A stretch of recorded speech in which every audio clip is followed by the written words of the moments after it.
This is Nick with Build Brothers Roofing, starting my digital roof inspection at 2840 Payson Drive, out here in beautiful Julian. We're on top of this architectural shingle roof.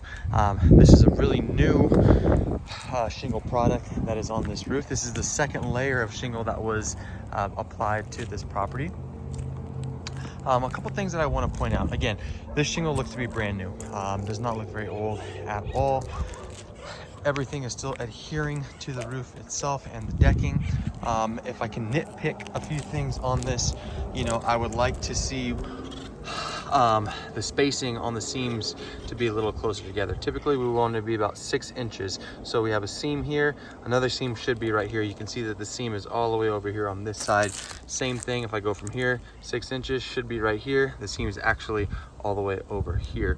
The other thing I noticed is we don't have as much of an overlap on the shingles as we would typically see. So, there's a little bit of stretching going on when it comes to the amount of shingles that was used on this property. But, I think that the fact that it is such a new roof and such a new product, I wouldn't be overly concerned about it at this point.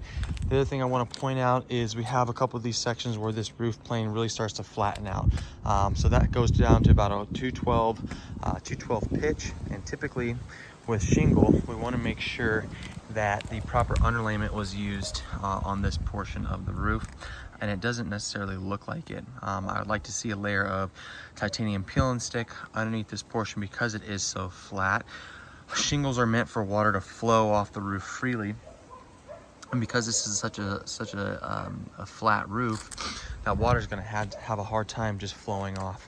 So that's something that the homeowner should just keep an eye out, right? This is a small section of the roof, but based off of just the overall slope, this section would go a lot faster than this steep slope section because that water is going to flow so freely.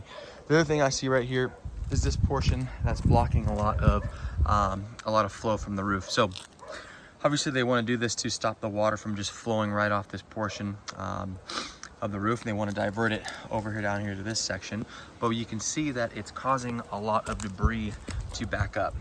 You can see a lot of the granules are accumulating right here in this section, and what's going to end up happening is that water is going to end up sitting on that section, and as that water sits over time, it will end up penetrating that portion of the roof.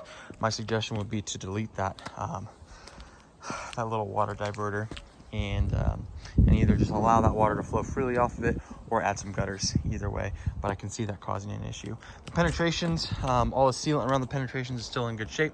No area of concern for that. We do have a couple of exposed nail heads on this portion of the roof.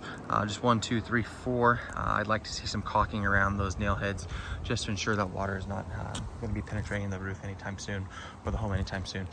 But as far as the overall condition of the roof is, this is in great shape. Again, this is a brand new product that's on this roof.